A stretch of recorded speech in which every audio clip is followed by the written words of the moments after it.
Welcome everyone to our webinar on UK mortgage funding and securitisation and beyond. My name is Owen Sanderson and I'm the asset-based finance editor at 9fin. We're doing this session in association with Duo Catalyst, who are running the UK Mortgage Finance Conference on September the 29th at the Landmark Hotel in London. There's more than 200 originators and investors already registered, more than 450 attendees, so do come along. Some of today's panelists will also feature, so think of today as kind of an amuse-bouche for the main event.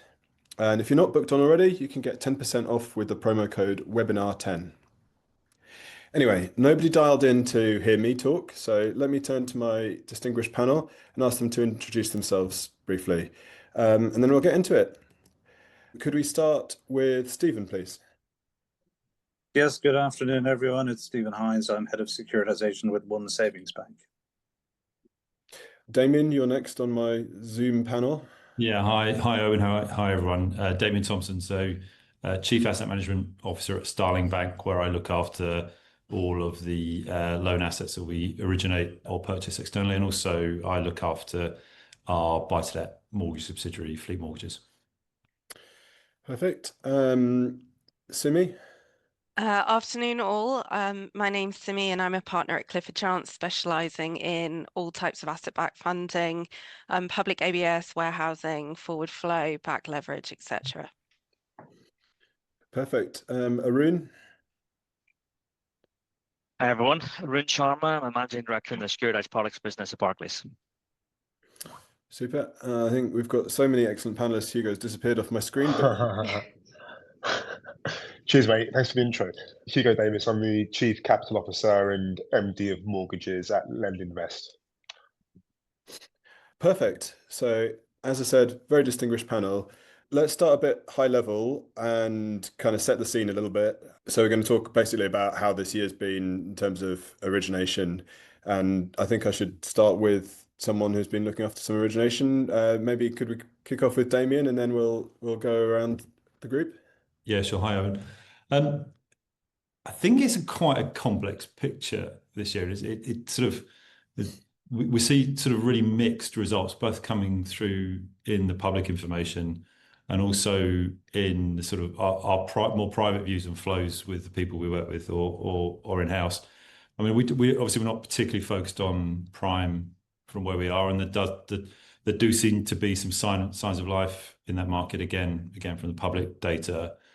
Particularly with some good signs of activity around the first-time buyers market, which I think is encouraging for all of us. I think in the more specialist product sectors, obviously, if we think about buy-to-let, I think I would say surprisingly good level of activity, but possibly not where many people want it to be, particularly the more specialist lenders. I think from a positive point of view, I think we've certainly seen some borrowers, particularly those that had more flexibility, so the bigger borrowers start to commit to making some refinance options as rates have come down. And I think it started to dawn on people that rates may not fall as fast or as far or indeed much more at all now as they were expecting. I think people are starting to being forced to make decisions off the back of that. I think also we can't ignore, I think we'll come on to it later on, Owen, but yeah, the legislative stroke regulatory noise, forthcoming potential headwinds, not certain, but potential headwinds in that sector are definitely having an impact on purchase activity. Having said that, particularly for I guess us and a number of others on this call who focus more on the sort of professional portfolio landlord end of the sector, I would say surprisingly good purchase activity in that sector. Those investors do still seem to be quite committed. I think obviously a much more of a challenge on purchase activity for smaller landlords, single people not buying single properties or those with 1, 2, 3 properties. On the specialist owner-occupied, I get and I think it's also worth noting as we observe it, both in the buy-to-let space and also possibly in the specialist owner-occupied space, there seems to be a bigger sense that some of the bigger banks are starting to tread more and more in that sector. I think we've seen 1 or 2 of the bigger lenders enter limited company lending in buy-to-let for the first time, and harder to spot because it just means they are flexing their origination criteria. But I definitely get the sense from the people we talk to that they're sort of starting to overlap into some of the activities that we would normally have associated with specialist owner-occupied lenders. So yeah, it's actually, there's no single clear picture, I would say. There's a lot of different dynamics going on this year. Sure. Thanks. I should just say before we move on, there is a Q&A box that you'll find somewhere. Got no questions so far, but do throw something in there if you hear anything that you'd like to ask the panelists more about. Can I quickly then turn to Stephen? Would you echo most of Damian's themes there? Is that match with your... Yes, definitely. I mean, I think it's in line with their expectations. I don't think we were expecting massive growth this year. We guided towards low single digit, and at the half year, our overall lending was up 1.2%, which is probably similar to last year. Might have been slightly higher last year at the same time, but yeah, for all the reasons Damian has outlined, it is quite competitive. I think there is a little bit of, particularly professional landlords assessing the market. There's no doubt that there seems to be a commitment from them, but at the same time, there is the uncertainty in the backdrop. So it'll be interesting to see how that plays out. But overall, our buy-to-let lending as a percentage is slightly down, and that's in line with where we're headed to. We wanted to try and lower our percentage of buy-to-let as an overall on the book. We're seeing things like bridging and commercial increasing this year slightly. So there's a little bit of rebalancing from the book perspective as we look forward with some of the challenges coming through with Basel 3.1, for example, some of the uncertainty around what's happening on the regulatory front, which we'll talk about a bit. But all in all, I think we are where we expect it to be at this point of the year. Sure. Hugo, you're not going to be troubled by Basel 3.1 to the same degree, but you think it's the same thing from your sides? Yeah, I guess, building from what Damian said, I think from a data perspective, the data tells you year to date, the market's up about 10% year on year. And when you go a level deeper, remortgages are up 30%, purchase activities up 10%. But when you certainly consider the environment in which you're trading in some areas it does feel slightly less predictable, less certain than it did last year, which is the kind of irony, I guess, of the situation. I think the point is that 2023 was a year of disruption. 2024 was a year of stabilization. I think 2025, for the best part, is a year of revitalization. But I think for the best part, it's a very nuanced revitalization. And again, you've got to go several layers deeper now to work out where the opportunities are and where the uncertainties are arising. I know that's where you're going to move the conversation to, but how I would think about it is that maybe we're entering into a new era of specialist lending. You could think of it as specialist lending 2.0. And again, it builds from that previous point, which is in this incessant hunt for yield, the only way that you can do that is really by taking incrementally more risk. And that does mean, the high street, the big six, who are, their grasp on the main mortgage market is starting to weaken. And they are increasingly looking at specialist lending. But I think what that does is push the incumbent specialist crowd into, again, more esoteric areas of lending. But I think the other big conclusion is that maybe the risks that we feel at a kind of macro level are slightly more idiosyncratic to what actually happens in terms of activity on the housing market. Fundamentally, people need houses to live or to rent. There's probably been a big wall of demand building up, a big pressure gauge has been building up over the last 2 to 3 years. Some of that pressure is now releasing because out of pure need and necessity. But equally, again, probably to Stephen's point, is that as a result of having base rate cuts and basically a more accommodating monetary environment forever push back, there's not much value in waiting and seeing, and that's going to spur on activity for the rest of the year. So we're projecting that total lending for the year will hit about 260 billion, far from the highs of 2-3 years ago, but up on the last year. Some of those competitive points are really interesting, like the being pushed to take more risk. Can I turn to Arun? I mean, you finance and arrange deals for all sorts of institutions and sit within a UK clearer ultimately. So do you have a sense of how that competitive picture is evolving between the different kind of categories of institution active in UK mortgage lending? Yeah, I think if we go back to the 12, 18 months ago before the start of the rate cutting cycle, the deposit takers, particularly the large high street deposit takers, had a very decisive pricing advantage in what they could offer their mortgage customers. And I think as we've seen rates come down, and also credit spreads in the capital markets come down, that's equalized somewhat. To echo what Hugo said, we've seen that equalization. We've seen some of the non-bank lenders take advantage of that by diversifying away from just their traditional product. We scarcely see any monoline buy-to-let mortgage lenders anymore, where that used to be a very prevalent business model.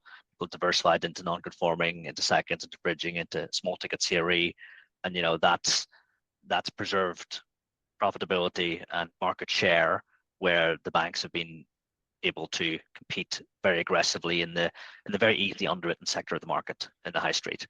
I think one interesting development then really is what challenger banks have been doing, and we've got two in this line, so you should probably ask them. But I do see that they've been very able to sort of smartly straddle these two stools and acquire expertise through forward flows or through acquiring businesses, and that's allowed them to take advantage of their funding costs, but also then the underwriting capability that exists in the non-bank lender market. So I think it's rebalanced a reasonable amount. I still think there's hopefully there's more rope in the rate cutting cycle. Who knows? I'm not a macroeconomist, but that will obviously help securitization funded lenders even more. Mm-hmm. Yeah. Just on that point, I had a look at the money supermarket Best Buy 1 year, 3 year deposit tables, 2 year deposit tables before I came on, and it is quite notable that the top of the Best Buy tables are a couple of quite well-known mortgage lenders, smaller mortgage lenders, either through forward flow or direct. And as far as I could tell, they're paying sort of 65 to 70 basis points through swaps for 2 and 3 year money, right? So Arun probably telling me that you could print a specialist buy-to-let trade at that sort of level, the AAA level. I think the world in which securitization primary wasn't very competitive, I think we're past that again now. I would say certainly for marginal funding requirements. We've actually had a question come in that I'm going to kind of jam in at this point because I think it's quite relevant. How can specialist lenders innovate, and which new markets can they turn to if the high street lenders start making inroads and take market share away from them? What is their competitive advantage? I think that's got to be for Hugo, hasn't it? Yeah, I think so. Yeah, so what's not going to work so well for high street, the big six in particular, as they try to, I guess, diversify strategy over the next few years. Obviously, Basel 3.1, Basel 4 is a complicating factor. I don't think it's the great level that it once was touted to be. It certainly, through the consultation period, appeared to get watered down, no doubt, thanks to a very strong lobbying effort. But the fact remains, the average professional landlord. So using buy-to-let as an example today, because that's probably the deepest market to address. The dynamics of the private renter sector and fundamentally buy-to-let lending over the last 10 years has been one of unrelenting attack from the government at all types of different angles. The ones who survive or who are surviving, and again, there's a cohort of landlords who are thriving, are those who have adapted, changed tack, changed strategy into limited company structures, have tax efficient structures. For the best part, the big six aren't scaled enough to really deal with those structures and understand very complicated ownership structures. That's where they start to, I guess, be less efficient or deliver a slightly suboptimal experience. Obviously, the benefit that they have generally is that they can, in a highly price elastic world, particularly when swap rates are still relatively high compared to a historical context, when base rate may settle around 3.5%, it's still a very elastic world. Price will win you a lot of business. But I think a very natural hedge incumbent in a non-bank specialist model is simply the ability to be agile. So for a bank to come into a market, and there are others on this call who could probably testify to this, sometimes it's easier to buy it than to build it. And if you can buy it lots of times and build your scale that way, that's a good way, because you don't have to take on that operational risk yourself, or that reputational risk of getting it wrong. In terms of where we see the market heading at the moment, as you'll probably appreciate, not least because of where public markets have gone, we're starting to see a lot of, semi-commercial buy-to-let activity.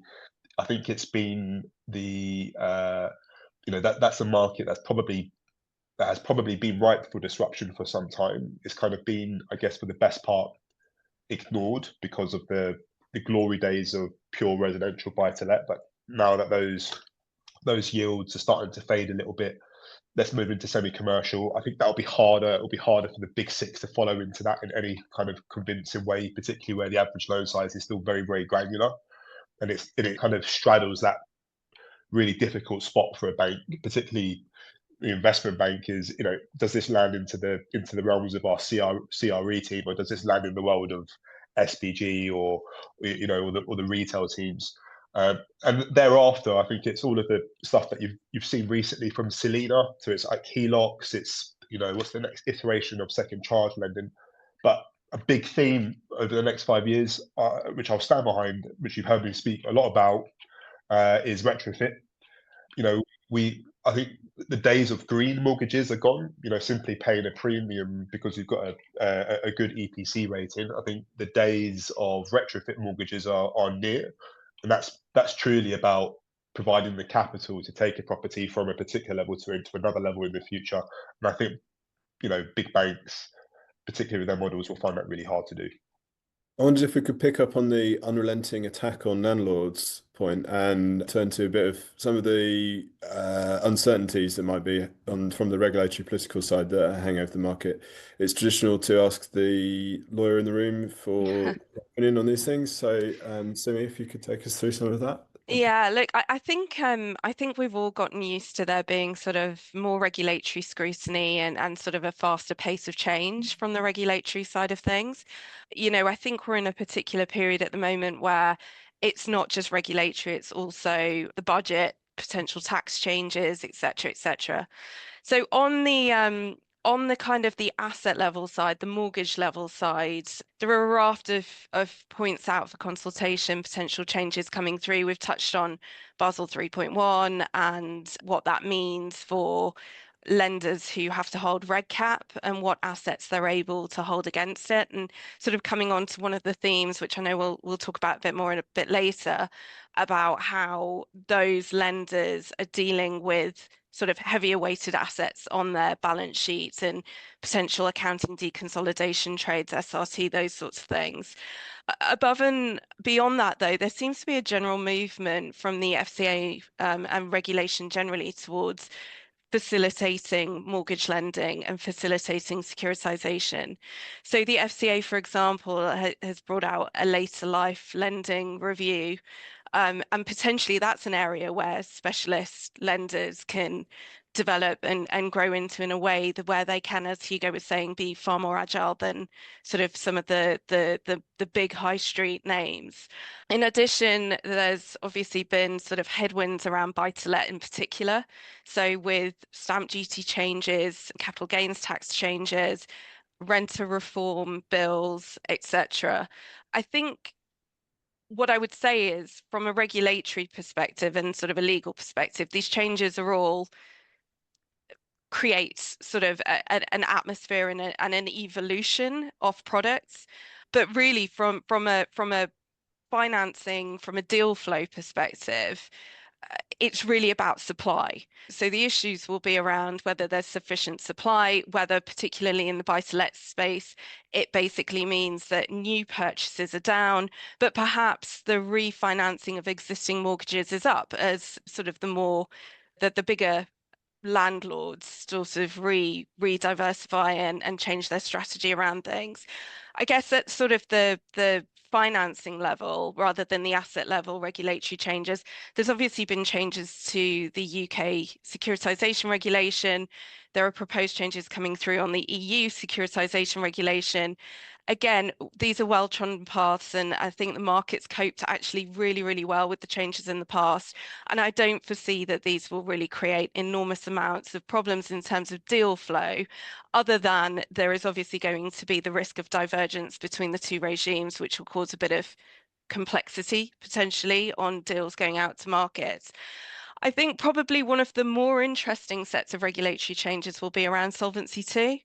So with the UK changes that have already come in and with the EU proposals, there, I don't think this is going to open the market overnight to insurers participating extremely widely in the securitization space. But there seems to be a real movement towards allowing insurers to hold securitization as part of their positions in an easier way and to really encourage that. And so, in the same way that we've been talking about private capital and how private capital has come into the market and has, to some extent, really disrupted sort of the securitization markets in a way, potentially down the road, there is room for the insurers to do the same. I mean, just coming back to sort of what we've been seeing over the last year, as Arun was saying, we've been seeing a lot of sort of the big high street lenders going out. Interestingly, we've seen a lot of the building societies coming out as well, with both standalone and programmatic issuance. But what we've also been seeing in the background, which is potentially less visible to people just looking on the public side of things, is a lot more mezz investment, a lot more back leverage with the private capital space coming in. And so that's naturally created more activity and more competition around sort of the securitization markets generally. Owen, sorry, I just to interject. I think this links back to the previous question to Hugo as well. I think from a buy-to-let perspective, the big one is the minimum energy efficiency standard. The potential legislation, we don't quite know when the response to the consultation is coming out. I hear October, but there's obviously been a lot of political volatility over the last few weeks that might drive that timetable. Generally, I think the renters' rights bill is mostly priced into the market. I think it's been, people have had a clear line of sight on what's coming with that. I think that speaks well to lending to professional landlords with larger portfolios, who I think are much, much better equipped to deal with what's going to come out of that than the landlords with individual properties, where if you lose your rent flows for a longer period, you're really going to be struggling with your mortgage. But it's MEES is the one, or MEES as it's known, is the one where the timing and the cost of upgrade potentially, there's a big range of potential outcomes there. Yeah, it might be inevitably it will require more capital to come into the sector. The question of when and under what rules, and particularly the downside risk of not upgrading your property and not being able to rent it is pretty significant, both from a credit point of view. So it's really going to drive activity, and I think this is an area where I think the more specialist lenders will have a real advantage. Right? If you're, I think the high street is going to struggle to deal with a landlord with 15 properties and all are good LTVs and all performing. The landlord needs to invest tens of thousands of pounds to meet MEES legislation. That's a very complex story that is hard to do in a underwrite process which is potentially fully automated. Hugo, you've got your hand up. Before you talk, can you just quickly explain what MEES is? I'd only heard of it the first time when Damian mentioned it this morning, and there might be other people in the call who are fully across what this is. So quick what it is, and then... Who, me or Damian? Yeah, you. I'm glad it's you, Hugo. Go ahead.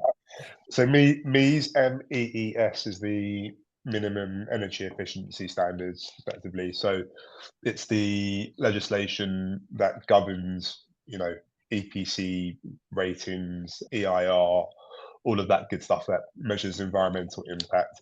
What the legislation does in a whole is clearly set a minimum level for which all properties must pass, unless you are exempt for various reasons, such as being, grade 2 listed, but what it also does is implement a cost cap. So if you spend up to a certain threshold, which is, I think, currently mooted to be around 10 grand or just over 10 grand, and you still do not achieve the required EPC outcome, you can then also apply for an exemption.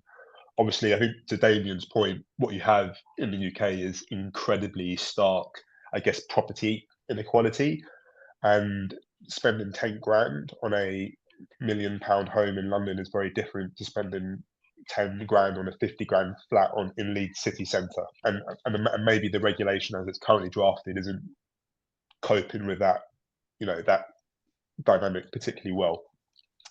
I can talk about energy efficiency all day long, so I will stop there. I mean, I just wanted to cotton on to another point that Damian made, because actually there are two big obstacles facing landlords at the moment. One is MEES and one is the Renters' Rights Bill. And I think Damian is absolutely right that MEES is the biggest threat, you could argue, because on the Renters' Rights Bill, there's a very, very quick mitigating factor for landlords. And that's very simply to lift prices up.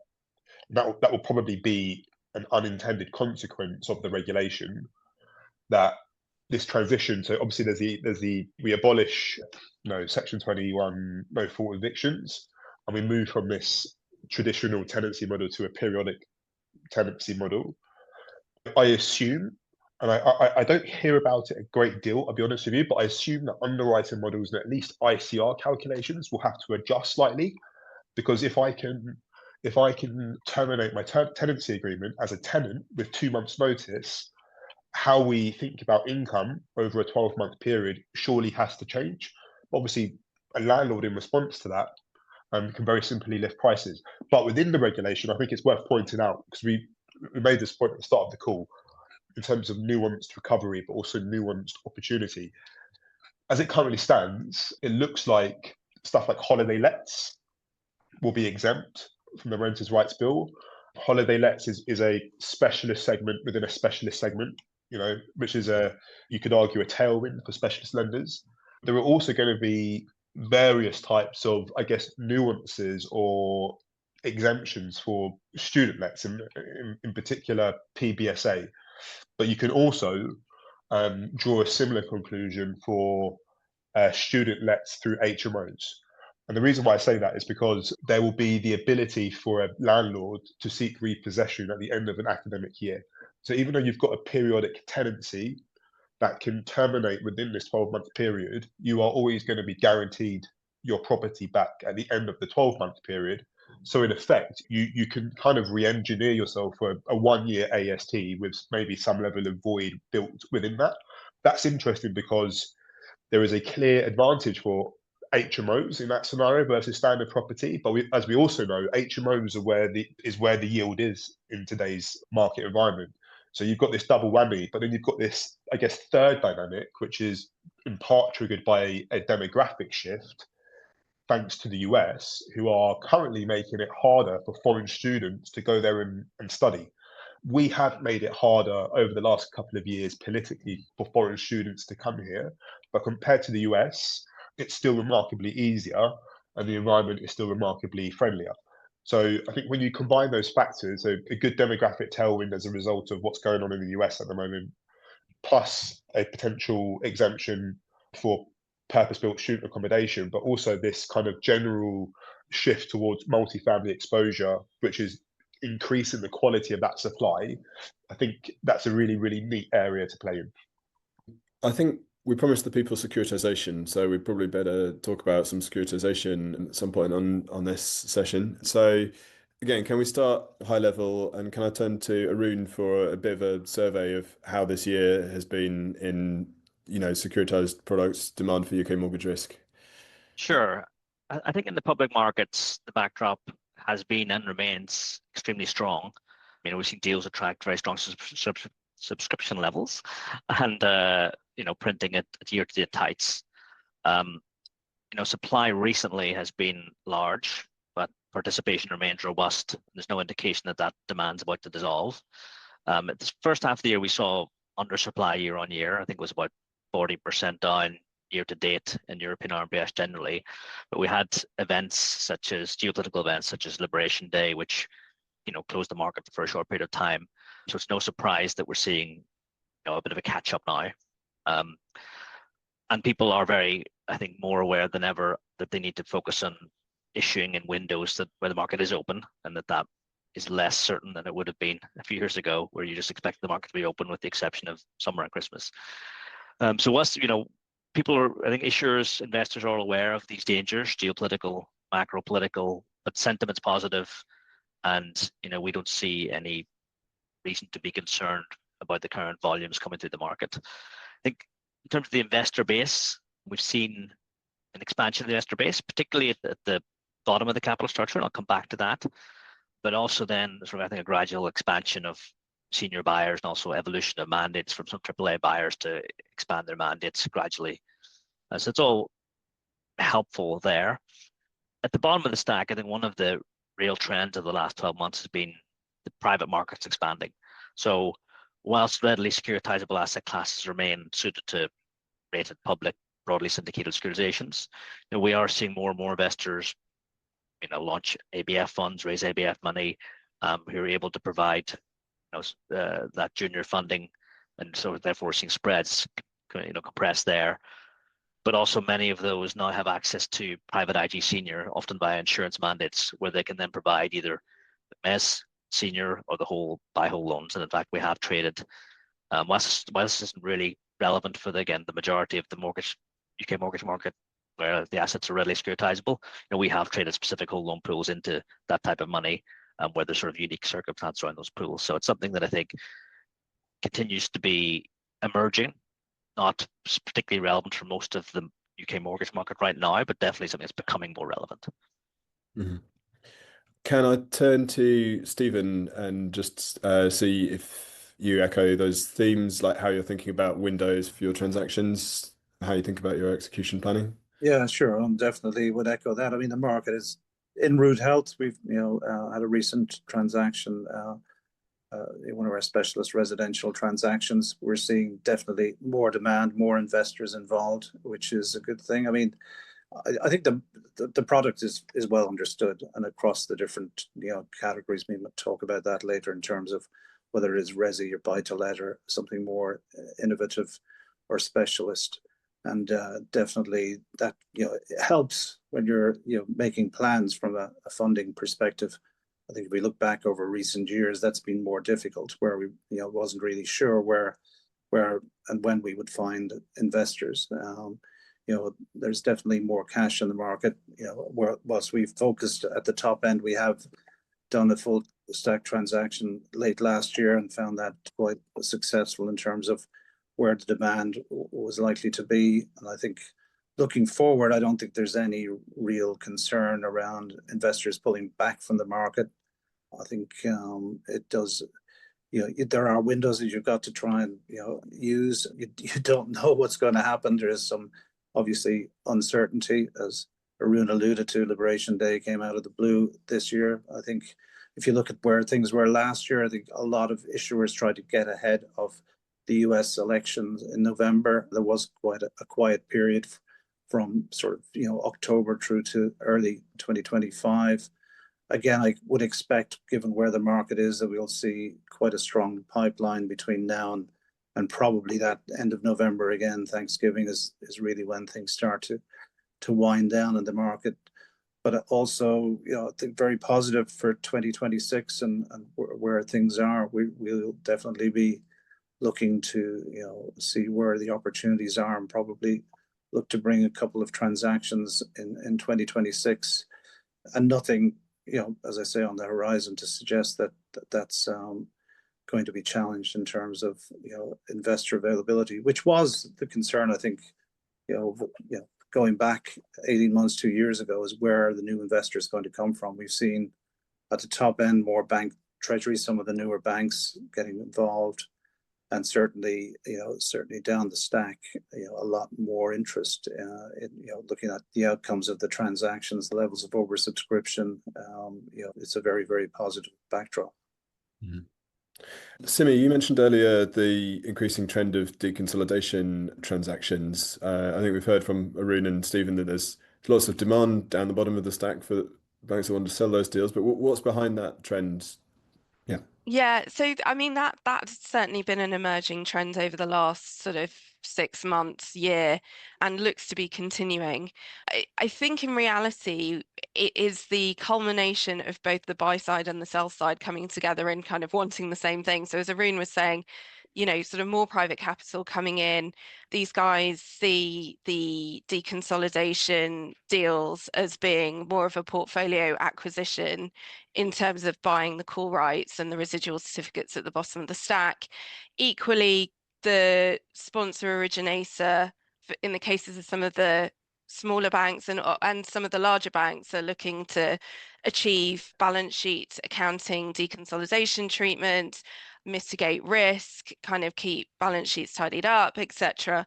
And so especially with the Basel 3.1 overlay, and so it's really come together to sort of be a type of transaction where it sort of fulfills the needs on both the buy and the sell side, and has been pretty successful. They look, for all intents and purposes, like a normal securitization, but they obviously are a little bit more intensive from a work perspective, that you need to look at them in a bit of a different way. From the sponsor side, essentially what you're doing is you're selling the portfolio. So you want to be able to put in the protections and mitigants as though it were an arm's length transaction, and from an accounting perspective, remove any of the kind of the traditional sponsor support that one would typically put into a transaction where the assets are going to go back on balance sheet at the call date. Equally, from the buy side, there will be requirements around processes for call, how that plays out, perhaps even having some intervention in the transaction during the life of the transaction before the call, so servicer committees, things like that. So they're certainly interesting processes and transactions, and I think are due to continue from what we see. I think we've seen a few of those out of the clearers as well. Do they work in basically the same way as for a smaller institution? Yes, in the way that they're set up and the process, absolutely. I think the drivers behind doing an accounting deconsolidation trade, as opposed to a traditional SRT synthetic trade for the bigger players, will be less around kind of getting that total PRA sign off on the risk transfer, and more around the accounting treatment and sort of managing balance sheets and managing risk. Equally, one of the drivers for doing these types of transactions on kind of the smaller bank side is that it also acts as a funding trade. So not only are you getting the accounting treatment, but you're also getting a funding trade at the same time, which is beneficial. If memory serves, Stephen has done one that you mentioned and Damian hasn't. So can I ask him, if not, why not? Who, Stephen or me? You. Well, I think they're very much down to the capital and funding situation and planning of the bank, right? They are a program strategic, but a transaction is quite tactical in terms of the capital availability and funding. So those would, I would imagine, the drivers if one chose to do it. But it's not something that we've found necessary at this stage. Yeah, sure. And I guess, can I ask Stephen, what were the benefits and how did you approach that deal?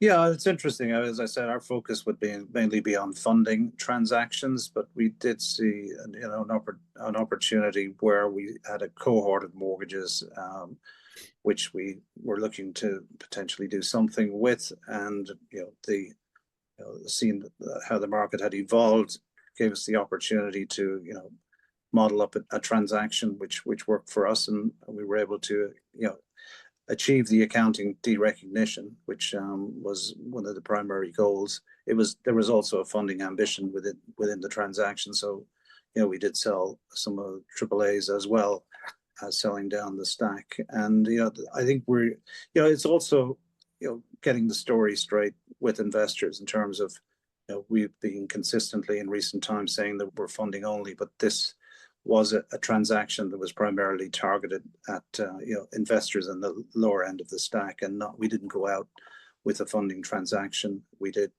have sell some of the AAAs in the secondary market post closing, but primarily again it's adapting your model, and it may not suit some banks particularly, but in our case we've got a very strong deposit franchise, so on the face of it one would ask, why would you need to do something like that? But it is really again the way the market has evolved and matured, and with the investors that we've seen, the ability to go out and do things opportunistically, that may happen in the future. I think it's just a sign of how things have evolved.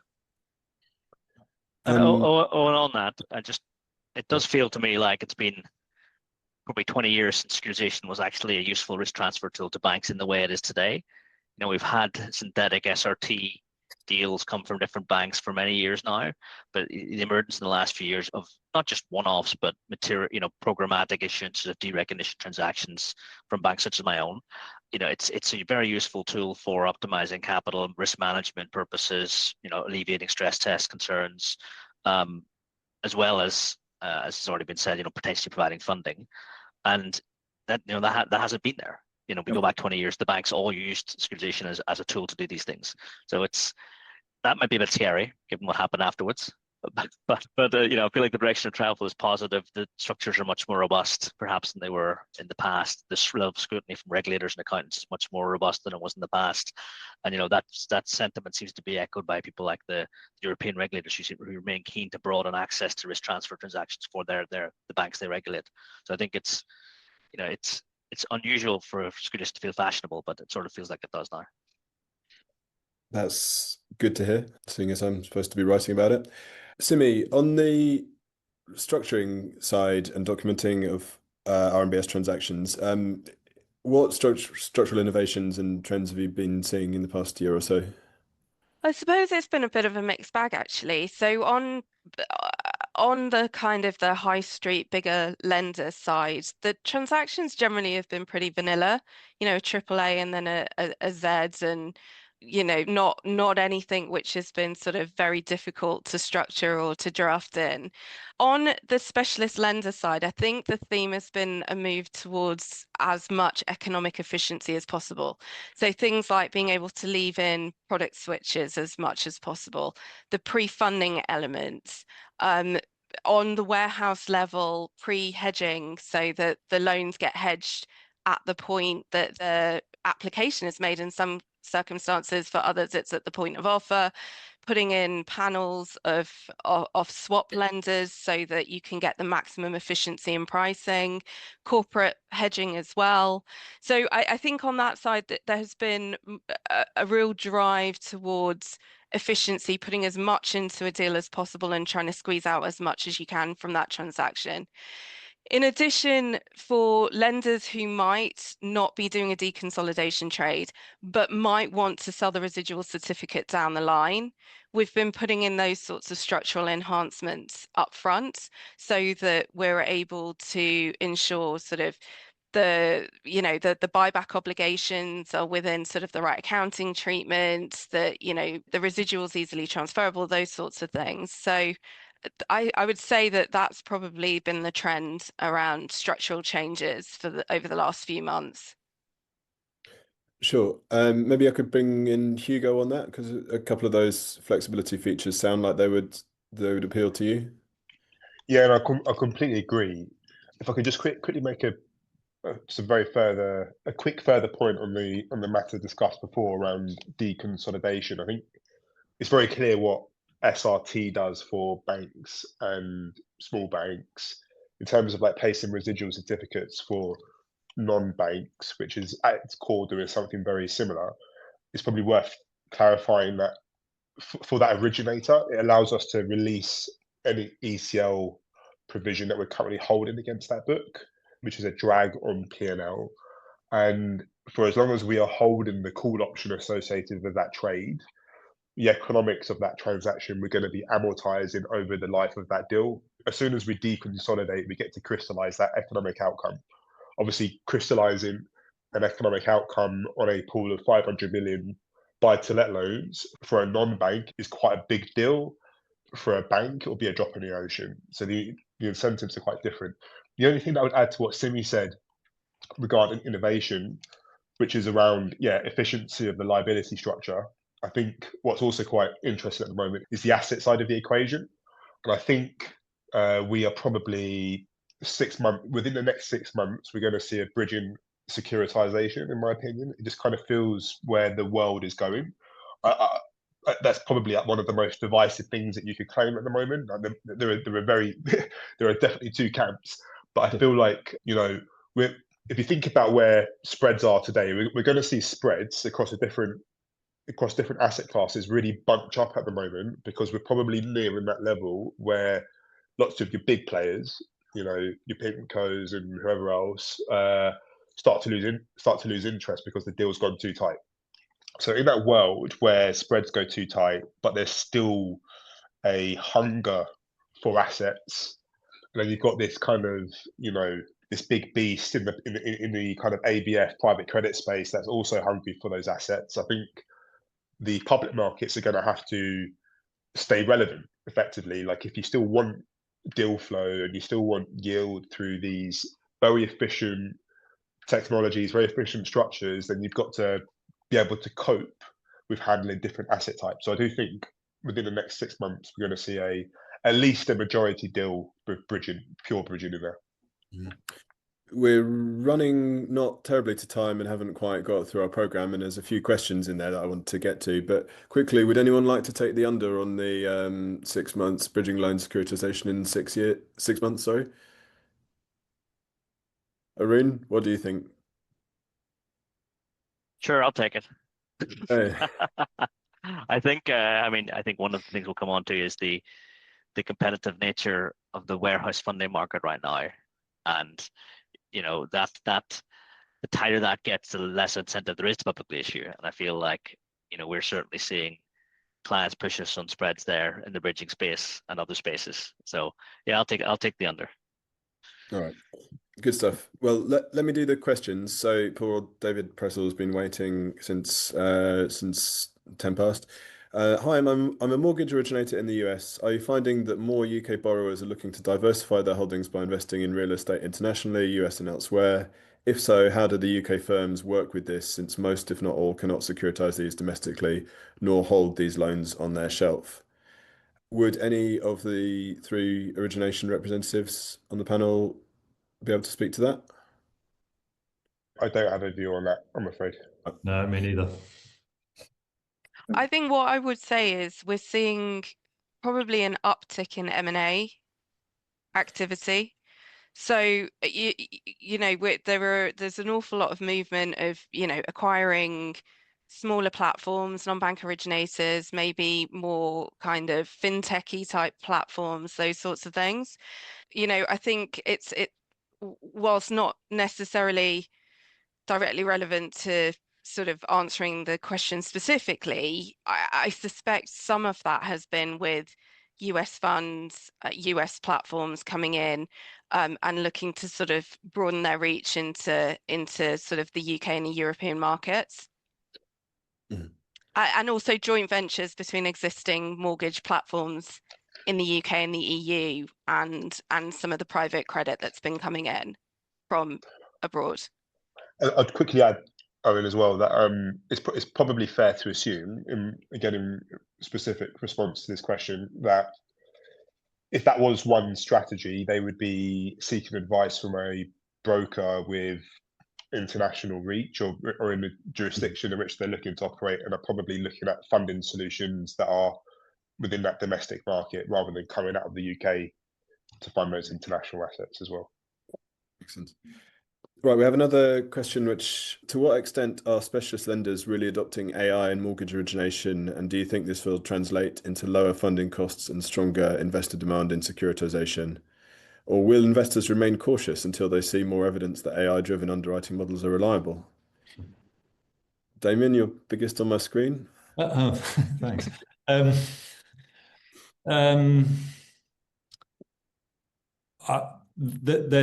There are a lot of people out there selling technology solutions. There's a lot of internal development one can do around technology solutions.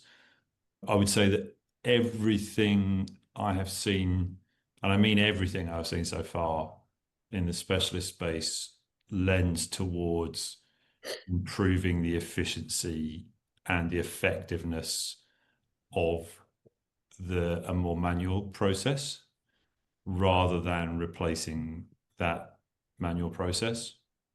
And that's not to say that won't happen or will never happen, but I've certainly not seen anything yet that you would convince your own, irrespective of who you might sell a loan to, would convince one's own sort of credit processes, or even one's own commercial instincts that is going to be effective with a high enough degree of confidence. Who knows? I think this goes for so many processes that AI. If you look at the potential claims for AI, yes, it will all be done automatically. If you look at some of the limitations people are now starting to identify, there are many things that probably won't get to full automation. I think it's hard to say, but I certainly haven't seen anything that would tell me that's happening very soon. Super. Right. Yeah. Not much time left. Simi's got a flight to catch, but could we quickly talk about more the private markets, what we're seeing in supply demand, I guess on the warehouse side and for forward flows. Maybe I could go to Arun for that. Sure. I've already mentioned in the warehouse market, I think we have seen more banks entering that. I think over the last few years, there's particularly for assets that can be taken out in the securitization market, there is a lot of demand to finance those assets. So I would say there's an oversupply there, and I need some of my competitors to go out of business. So if they're listening, please can they do that? And then on the mezz and equity and forward flow side, again, we touched on it earlier. There's been a large amount of new funds entering or funds raising new money, ABF money, and whilst there has been an expansion in the opportunity set, it hasn't expanded as quickly. So I think there's again it's a seller's market there in my mind as well. Mm-hmm. Hugo, is it a seller's market? Yeah, look, I think we're seeing the formalization of relationships between, big banks, credit funds, and they're really PRing those deals. We are, look, fundamentally, we spoke at the start of the conversation about how the mortgage market is up 10% year on year. And it's still in a historical context at a relatively low level. If we were to sit down and objectively think about how much capital has come into this space over the last year, I think we'd be saying that the market's grown a lot more than 10%. So there's a lot more credit chasing these assets. As a result of that, it's squeezing margins. Yes, it is to some degree, it's an originators market, particularly from a senior debt perspective. But I don't think the same is true from a mezz perspective. I think mezz is still an incredibly opaque area of the market. It's very easy to infer pricing, but when you start getting into creditor or tax or criteria or rights or control, that's when it starts to get a bit different. So I think it's less obvious there. Mm-hmm. Damian, do you have some views on this as well? No, nothing strong on that one, Owen. Fair enough. Okay. I think probably we should call it there, run to time. I'm going to pretend this is like a physical panel and thank my panelists. If anyone online wants to also clap along with me, that'd be brilliant. Yep. Thank you everyone for dialing in. Can I give you the code one more time if you want to join us at the conference in a couple of weeks? That's webinar 10 for 10% off. Yep. Thanks once again, everyone, for joining.